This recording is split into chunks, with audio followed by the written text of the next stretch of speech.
спокойны, что когда я готовил урок, я так чуть перепутал шпионы или разведчики, пока меня не объяснили, что шпионы это их, а разведчики это наши. Да? Так я вспомнил, кто это. Так. Конечно, много чернил перелилось и много перьев сломались. За наша недельная глава, первый часть, конечно, очень так загадочный рассказ, такой, столько много комментаторов, они не понимают один вещь, почему так драстичный, да? Такая драстичный, есть такая Драматичный. Нет, драстичный есть? Резко, да, спасибо. Так резко. Каждый человек изменяется чуть-чуть. Ну, поменяется вчера, не как позавчера, сегодня не как вчера, а завтра пытаюсь быть лучшим. Но 180 градус поменяется так резко. Это очень загадочная история. Конечно, в два слова речь идет про разведчики. 1,5 года после выхода от Египта Моше Рабейну назначил 12 глава колен, дали их миссию. Идти в землю Израиль и смотреть, какая земля, какая народ, и как легче будет схватывать землю Израиль. А евреи через 40 дней получили обратно информацию. Разведчики сказали, их такая информация. Они сказали, земля, как вы мне сказали вчера? Вы мне сказали вчера? Плодородная.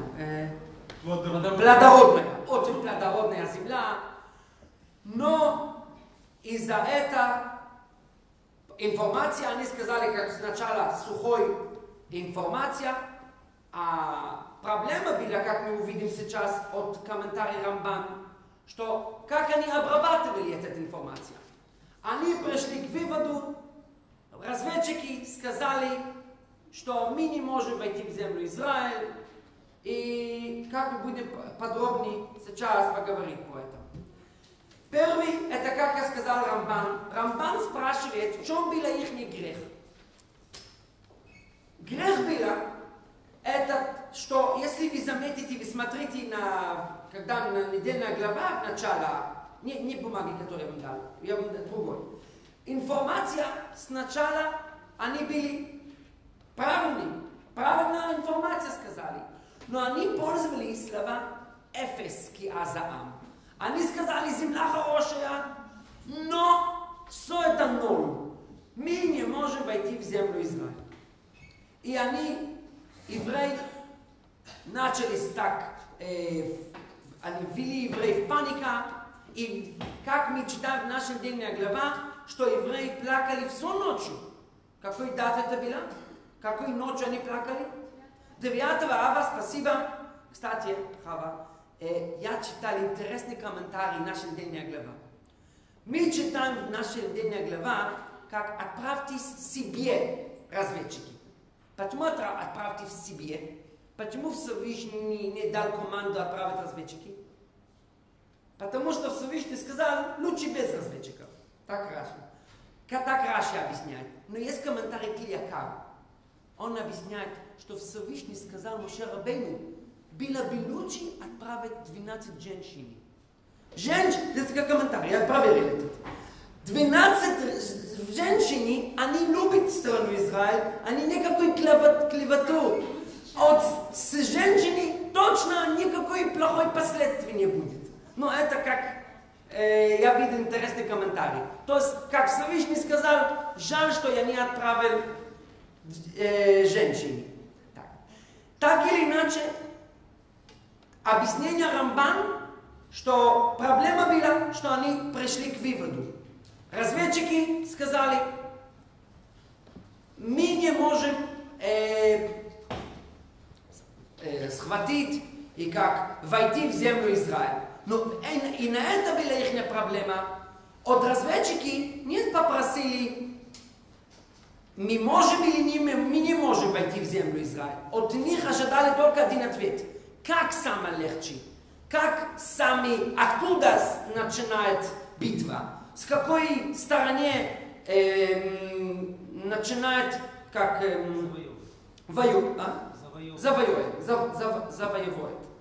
завоевывает. Но тут начинается очень главная проблема, главный вопрос, который мы пытаемся сегодня объяснить. Что случилось? Как могло быть? 12 разведчиков. Они 1,5 года назад вышли из Египта. Почти год, чуть больше год, они были в даровании Торы. Отправили разведчики 29 Сивана.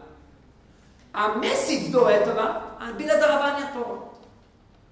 И как получилось так, что они вдруг скажут, Всевышний не может схватить, даже сам Всевышний не может победить хняней, которые живут там, на этой стране. Я вам распечатал цитату из Талмуда. Вы смотрите, там Талмуд от Яков, там есть цитата, начинается «Эта земля», вот, на странице 804. Вот. Люди, которые ходили с ним, сказали, вы видите эту бумагу? Мы не можем пойти на народ тот, ибо он сильнее нас. Это там же, там 13:31. Сказал Раби Ханина бар Папа, что они сказали так. Что написано здесь, Иуда Яков? Вопиющую вещь произнесли в этот час. Он сильнее нас, не мы. Считай не нас, а его. Как будто даже хозяин дома не может вынести оттуда вещи. Разведчики сказали, даже сам Всевышний не может свои посуду, как называется посуду, да? Не может свои вещи, как будто там уже такие сильный народ там живет. А тут очень непонятно. Если мы спросили бы разведчики, что вы кушали утром, что они ответили бы? Что они отвечали бы? Что они кушали на это же утро? Что они кушали? Ман. Откуда ман? От небеса, от Всевышнего. А что вы пили сегодня? Откуда вода у них была? От колодец Мирьям. Чудесный колодец Мирьям. Они видели 10 казней, рассечения моря. И облако, спросили бы этот разведчики, а кто вам гладил этот рубашку? Что они отвечали бы? Облако, слава.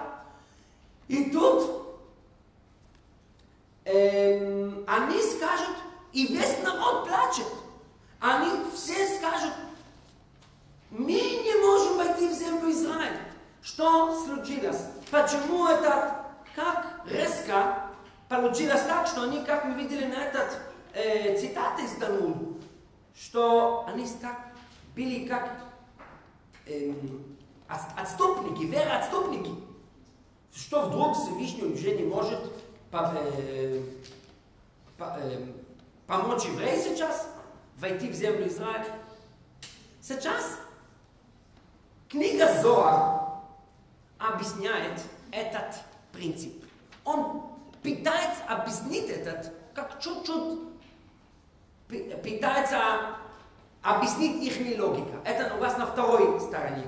Там, где есть сноска, 25-го сноска. Видите, на второй стороне. Там книга Зоар объясняет. Я читаю его слова. У меня это есть цитата от книги Зоар. Они сказали так, что Зоар спрашивает, они были уважаемые люди, они были вожди, они были глава колени. Объясняет Зоар, что они сказали, мы сейчас уважаемые люди, мы сейчас вожди народа. А когда мы будем войти в землю Израиль, кто знает, что будет дальше? Может быть, что будут другие выборы, будут другие обстоятельства, другие изменить образ жизни, а мы не будем главный колен. Вы видите, Юдяков? Ты видишь, вот прочитайте, пожалуйста, только три строчки первые. Книга Зоар. В книге Зоар объяснено, хотя все разведчики были праведниками, они опасались, что после вступления в землю их заменят на других глав народа. Поэтому они подсознательно стремились продлить пребывание народа в пустыне. Очень тяжело понимаете. Как вы понимаете этот текст? Ну, они знали, что Моше не будет заходить, да, что он не будет... Подожди, до конца. Давай посмотрим. Я смотрел сегодня в книге Зоар, и я видел этот текст на иврите, что они не хотели войти в землю Израиль, они хотели, там в Зоаре написано больше, они хотели даже убить Йошуа, потому что они знали, что Моше Рабейну остается в пустыне. Мы прошлой неделе мы читали в Тора, что были два пророки в еврейский лагерь. Эльдад и Мейдад. Они сказали, начали пророчиться. Какие пророчества они сказали? Что Моше Рабейну остается в пустыне. А Йошуа, его ученик, он войдет еврей, он будет ввести евреев в землю Израиля. И говорит, там книга, вот в книге Зоар он говорит, что разведчики не хотели войти в землю Израиль, потому что они переживали, что... извините, я чуть перепутал. Это книга Зоар. В книге Зоар написано так, что они переживали, что они не будут в главный колено, уже в Израиле они уже не будут главный колено. Потому что нужны будут другие люди, которые могут воевать, да? Да. Ну, опять, тяжело это понимать, что они думают про их политику, они думают, как узкий их эго, их эгоцентризм, что из-за их выгоду лучше остаться там в пустыне и быть... они были готовы бунтовать перед Всевышнего. Сейчас мы оставляем это на 1 минуту. И мы идем еще один момент. Откуда мы знаем, что Миньян и Кадиш, и Кдуша, и чтение Тора, любой святость событий обязательно не меньше 10 мужчин. Откуда мы это учим? Почему не 2? Почему не 20? Откуда мы знаем именно 10? Говорит Талмуд, трактат Мегила, 23 лист, что мы учим это от разведчиков. Сколько разведчики плохие были? 10. И Всевышний называет это 10 разведчики, он их называет община. Я не люблю эту плохая община, говорит Всевышнего. Я хочу уничтожить эту общину. Всевышний называет община сколько людей? 10. Отсюда пошла, что Миньян именно 10 людей. Что здесь странно? Почему здесь странно очень? На первый взгляд, когда мы читаем первый раз Тора, что нам кажется? Что это разведчики. Кто они были? Преступники, они были грешники, вероотступники, да? А вдруг мы учим, что произнести слова святость мы учим именно от них. Интересный вопрос. Еще один вопрос. Есть Шулхан Арух. Шулхан Арух это кодекс еврейский закон. Там перечисляет все общественные постов. Есть пост 17 Тамуза, 9 Ава, 10 Тевет, 3 Тишрей. А там тоже Шулхан Арух перечисляет пост праведники. Это не для всех. Это только для людей, которые благочестивые людей. А там, допустим, день, который умерла Мирьям, день, который умер Аарон, брат Моше Рабейну, день, который умер Йошуа бен Нун, день, который умер пророк Шмуэль. А там 17 Илуля это постправедники. Что произошло 17 Илуля? Кто умер? Разведчики. Разведчики на этот день умерли. И это постправедники. То есть они находятся в хорошей компании. То есть мы уже видим, что это не так черный-белый. Что разведчики стали такие злодеи, что они вообще не верили в Бога.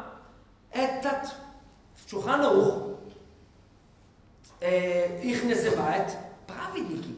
До такой степени, что Бет Йосеф удивляет, комментарий на Шулхан Арух, он спрашивает, что какие праведники, они были грешники. Но, вы знаете, я слышал, что в Рош ха-Шана есть такая обычай ташлих. Мы идем на море, что мы просим? Грехи. Был один хасид вместе с его ребе. После того, как ребе закончил ташлих, порядок ташлих, он шел на этот вода, на это озеро там, и он начал пить этот вода. Что он сказал? Грешники моего ребе, это для меня заслуги. Да? То есть, когда мы смотрим на учение Аризаль, и более шире, и более подробнее в Хасидуте, мы видим уже, что разведчики не были такие, так как на первый взгляд нам кажется. Ты знаешь, кто-то подошел к раввину, сказал ему, я не понимаю, что так особо в Библии, в Тора. Я читаю там пророки, там полно бунт перед Всевышнего, там много идолопоклонники, там много грехи. Что так особо в этот Библии, в Тора? Сказал ему раввин, от их грехи было написано Тора. От нашей заповеди никакая Тора не будет записана. То есть нельзя сравнить их грехи и наши, как сравнивать с нашим уровнем, с нашими поступками. В итоге нужно подчеркивать, что есть на уровень пшат Тора, а есть на уровень драш, на уровень сод, на уровень ремез. То есть, конечно, по простой понятию, по пшат, конечно, они были грешники, они были против воли Всевышнего, они считали, что Всевышний может победить Ханаани. Но Аризаль объясняет это все по-другому. Аризаль объясняет и даем такой пример. Первый ребе из Гур, его звали Раби Исраэль Меир, Хидушей Арим. Он жил в Польше 2 века тому назад. И он объясняет такой пример он дает, что раньше было принято, что было такое понятие кест, эйдин фар кест. Когда дочка вышла замуж, а ей отец несколько лет он его обеспечивал, да? Он его кормил, он дал ему все, чтобы сидеть спокойно и учить Тора несколько лет после свадьбы. Назвали этот фаркест. То есть он вообще никакие забота не была, никакой кредит не нужно. А евреи в пустыне, они тоже были в утопии жили. Есть такая утопия, да, такая самая, да? Они жили вообще в оазис. У них были самые лучшие учителя. Кто был их учитель? Моше и Аарон. Забота не была не за бизнес, не за деньги. А сейчас разведчики, они видели землю Израиль, и они сейчас начали обеспокоить. Почему у них было беспокойство? Сейчас мы живем в такое великолепное место, такое утопическое место, да, как рай. А сейчас, что ожидает нам сейчас в Израиле? Не только создать государство, создать экономика, индустрия, и вообще все проблемы. Знаете, этот был президент Айзенхауэр, президент США. Он встречал с Бен-Гурион. Да, Бен-Гурион, он встречал с Бен-Гурион. И он спросил Бен-Гурион: я не понимаю, почему у вас так тяжело быть как премьер-министр Израиля. У меня в США 250 миллионов, а у вас там в Израиле тогда сколько? 4-5 миллионов людей. Что у вас так тяжело в такой маленькой страну? Что ему отвечал Бен-Гурион? У вас 250 миллионов гражданин, а у меня 5 миллионов премьер-министров. Кстати, если кто-то уехал в Израиль, вы, наверное, знаете, здесь в Украине ты сидишь в такси, то, да, как драйвер, водитель молчит. Ты ему скажешь: аэропорт, молчит. А в Израиле таксист, он начинает поговорить: плохое государство, плохая, это налоги, надо. Он как будто пытается вести тоже страну. Как он чувствует себя как премьер-министр. Так есть, да? То есть каждые 5 миллионов людей, они думают, то есть, это то, что разведчики не хотели войти в землю Израиля. Они сказали: зачем нам нужно сейчас вообще спускаться, да? Опускаться от нашего уровня. Зачем мы должны сейчас вообще войти в землю Израиля? И это то, что Зоар имеет в виду. Давай еще раз посмотрим. Зоар, то, что мы читали в Зоаре.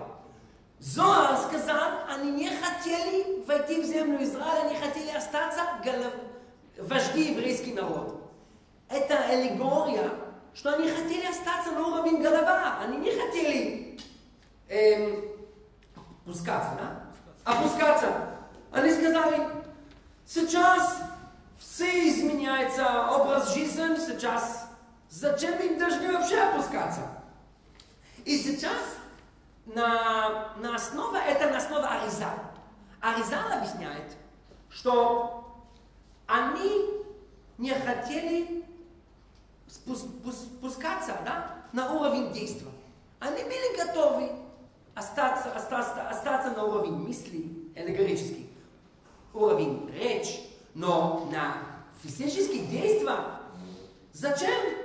Зачем нужно опускаться так на такое низкое место? Что их отвечал? И здесь мы понимаем, почему миньян мы учим от разведчиков.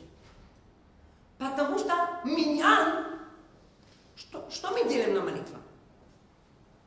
Что такое кадош-кадош? Как переводится кадош-кадош? Свят, подъем, еще выше, еще ближе к Всевышнему. Откуда самый лучший источник учит, как нужно делать святость? Как нужно подняться от физического мира? Откуда самый лучший источник, какие люди, самые подходящие люди для изолироваться, выйти от нашего мира? Какие люди? От разведчики, которые разведчики тоже хотели выйти от мира. То есть тема кадиш, душа и святость, Это, конечно, мы можем учить от разведчиков. Кстати, интересно, что вы слышали про Мойше Файнштейн. Мойше Файнштейн в начале прошлого века жил в Ист-Сайд, авторитет еврейский Аллаха. Он был как пионер еврейский Аллаха в современном мире. Да? Он как вся эта технология, и он сам родился в Белоруссии, и он приехал в начале прошлого века, он приехал в Ист-Сайд, Рав Мойше Файнштейн. Ему задали вопрос, когда собирается миньян, и миньян там не все религиозные. Когда не все религиозные, это достаточно для меня? Это почему? Сказал Рав Мойше Файнштейн, откуда мы знаем миньян вообще? С какие люди? По простому смыслу, кто они были? Разведчики, по простому смыслу. Как они выглядели? Ну,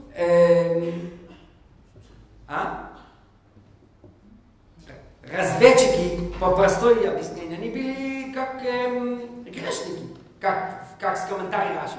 Так или иначе, мы сейчас с помощью как учения Аризаль и учения Хасидут, Рабби Шнeur Залман из Ляд, он объясняет, что этот день, который умерли 12 разведчики, это день постправедники. Потому что по внешней, конечно, они как были, как, по внешней, я веду, по пшат, на уровень пшат на Тора, они, как все понимают, что они были грешники, они действительно умерли из-за их грех. И мы страдаем 9 ава каждый год из-за их грех. Но по духовному, по внутреннему объяснению,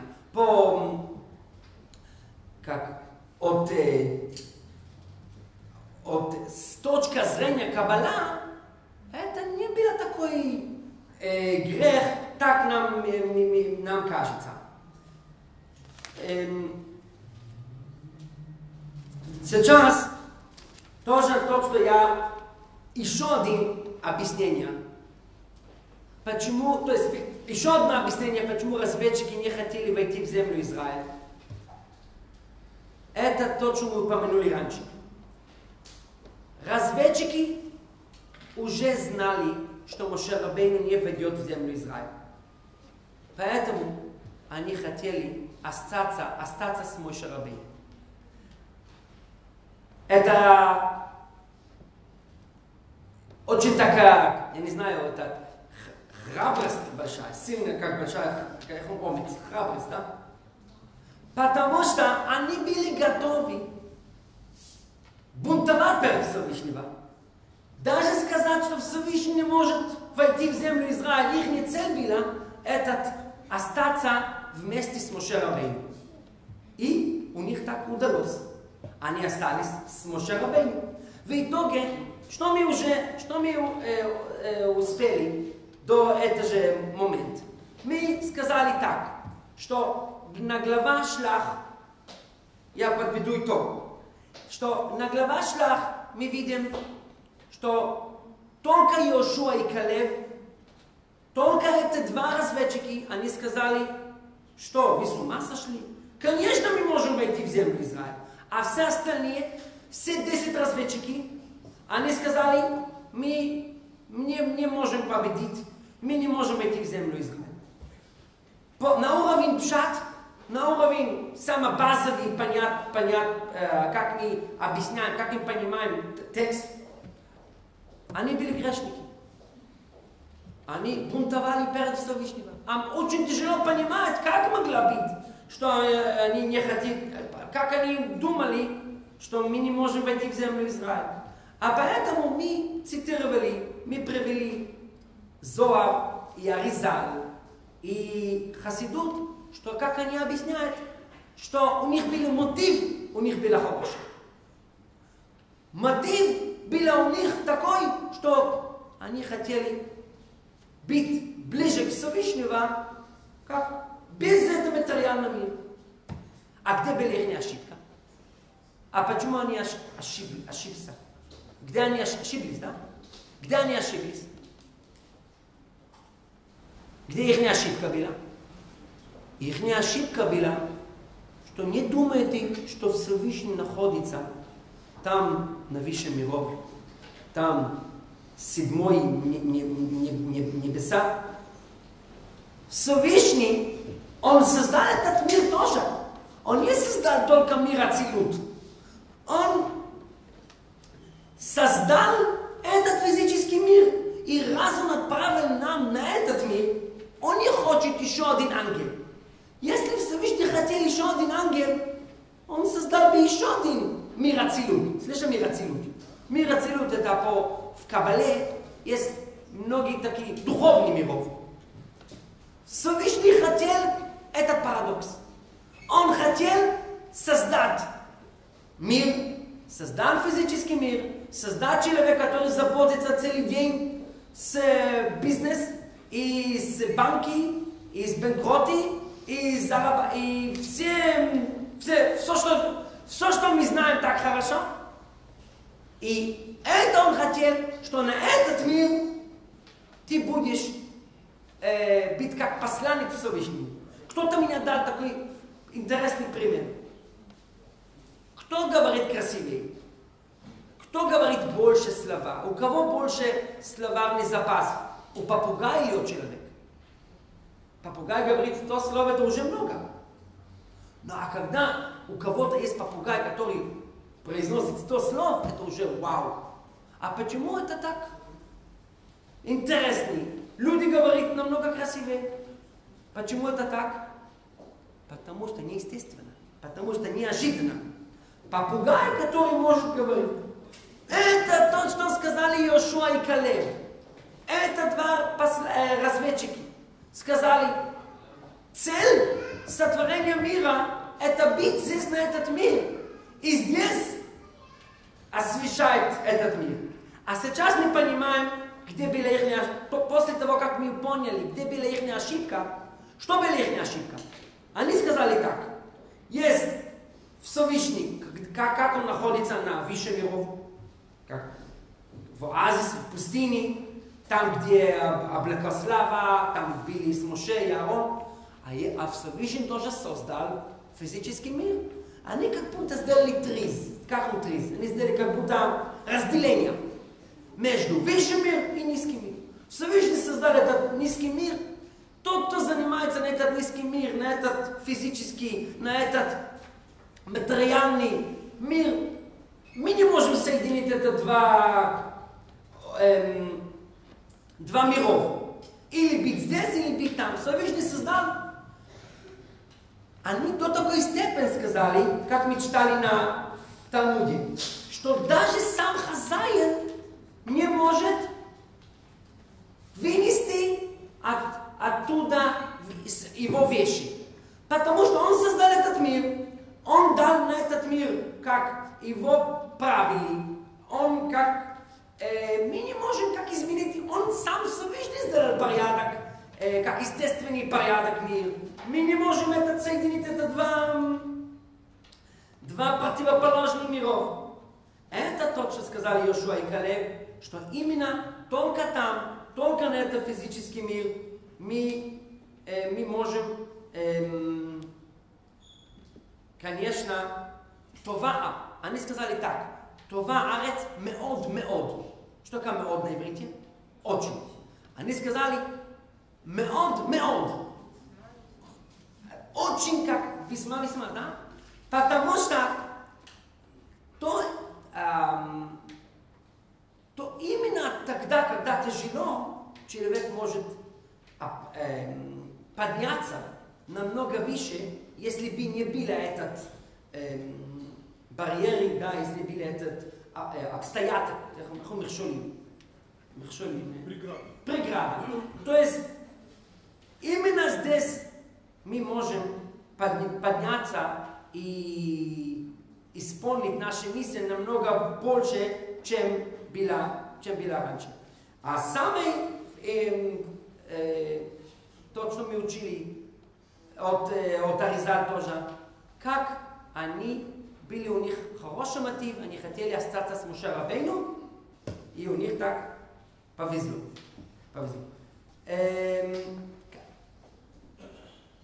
Это тоже связано с еще одной темой нашей недельной главы. В нашей недельной главе мы читаем про халат. Что такое халат? Заповедь халат. Наша недельная глава. Реб Довид будет говорить про халат, да? Что символизирует заповедь халат? Ты сделал тесто. Откуда тесто? Ты пахал, ты посеял, ты собрал, ты все. Где на этот физический мир? Что ты делаешь сейчас? Берет кусок халат. Именно вот этот низкий физический тесто ты сделал святость. Ты дал подарок Всевышнему. Ты исполнил заповедь именно здесь, на этот низкий мир.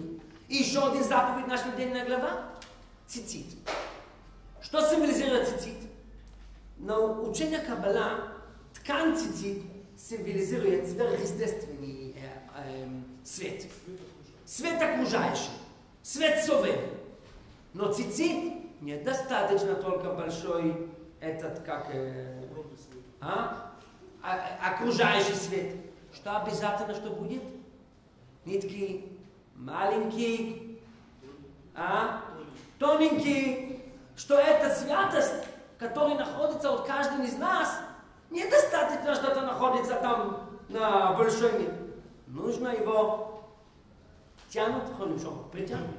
притянуть в наши физические, наши низкие миры. Прошу прощения за моего русский. Спасибо, Равдове, за помощью. И, как я сказал, ты меня раввин. Я слышал, что мальчик пришел в Хейдере, он был очень веселый. Почему он был такой веселый? Он сказал, ты слышал? Он сказал его другу, что Ребе, наш учитель, приболел. И поэтому он такой веселый. Сказал ему его друг, я не понимаю, если Ребе приболел, будет другой Ребе, будет другой учитель. Если бы Тора приболела, если бы это было бы хорошо, так мальчик сказал. Хорошо, что у нас Тора не приболела, Тора это вечно, Тора это всегда, недельная глава это дает нам жизнь. Кстати, это только в диаспоре. В Израиле другая недельная глава. До еще 2 месяца, еще 1,5 месяца это другая глава. И с Божьей помощью, шаббат мевархим, мы благословляем, не надо, благословляем новый месяц Таммуз. С Божьей помощью, что на этот месяц мы увидимся с Ребе, 3 Таммуз йоцет наш Ребе, что мы увидимся с Божьей помощью прихода Машиаха и туда.